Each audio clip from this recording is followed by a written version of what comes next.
Manchester United and Real Madrid played out a 1-1 draw in their pre-season friendly. After being the brighter of the two sides in the opening half, United took a lead into the break after Anthony Martial's individual moment of brilliance allowed Jesse Lingard to tap home from close range. Both sides made big changes at half-time, but while United brought on a host of internationals and big-money talent, including £75 million Romelu Lukaku and £89 million Paul Pogba, Madrid changed to a side full of players from the B team and under-19s. However, Los Blancos were the more aggressive and considered side in the second period and deservedly levelled through Casemiro penalty, after Victor Lindelof had flattened Madrid new boy Theo Hernandez. Casemiro faltered from the spot in the shootout, but was far from the only one as United won 2-1 with 7 players failing to find the net. Here's a look at the winners and losers from the meeting at Levi's Stadium. If Martial had this game to save his United career, then he may just have done precisely that. With Mourinho still keen on Ivan Perisic to the tune of £50 million, potentially, the young Frenchman's place is under threat, having fallen down the pecking order last season. United aren't short of players to play wide, and Perisic would further bolster those options, while Martial equally finds himself as third choice for the centre-forward role he craves. Starting against the European champions, Martial largely flattered to deceive for 44 minutes, a couple of decent moves apart. But on the stroke of half-time the ex-Monaco forward showed that he may still be worth persevering with, as he magnificently sauntered past 3 real defenders, to tee up Jesse Lingard. It was a vital sign that the talent he has remains immense and that, if United can tap into what makes him tick on a consistent basis. He didn't do much during the second half, but that one moment, that one sublime, magnificent moment, showed he does have what it takes to be an important element in their attack in the coming years, provided he believes he can be.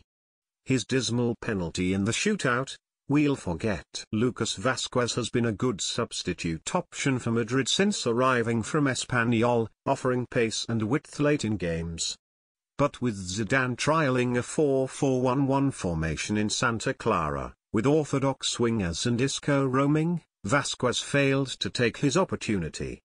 He made little impact up against Matteo Darmian and was often guilty of picking the wrong option in the final third. Zidane's main options continue to be the midfield diamond used so effectively in the final throes of 2016-17, and the three-pronged BBC attack. Marco Asensio is ahead of him in the pecking order. Zidane wants a replacement for Alvaro Morata, and game time looks set to be limited. Thus when he does play, he simply must make things happen. He failed to do so. The Brazilian has made it clear that he wants to remain at Old Trafford this season. Having spent last term on loan at Granada, making 36 appearances in La Liga as they were relegated, Pereira is back aiming to impress Mourinho. And he's done just that so far in the US, being used in different roles in the tour, being trusted to sit in front of the defense in games against LA Galaxy and Real Salt Lake, before being used in an advanced midfield role in the 2-0 win over City when he entered the fray. Here, his role differed again, being asked to shuttle between Michael Carrick, Marwan Fellaini and the United attack working box to box. He did so astutely, using the ball well and harrying opponents also. The school of thought since his £30 million arrival from Benfica had been that Victor Lindelof will be first choice this season, alongside Eric Bailly. Bailly is a guarantee, the Ivorian having impressed last season, looking very much at home in the United defence. But Lindelof, a player United sought for 18 months before signing him, seems much less secure as we close on the new campaign. Partially that's because Phil Jones, himself poor against Real Salt Lake, was excellent against both Man City and again last night. Largely, it's because Lindelof hasn't impressed. Against City he looked sluggish on the turn, often struggling as off-the-ball runners came through from deep. Against Real, his decision to fly in on Theo Hernandez was a shocking one. The the biggest stonewall penalty you'll see in the next 12 months. Again he looked leaden-footed, slow both in body and mind.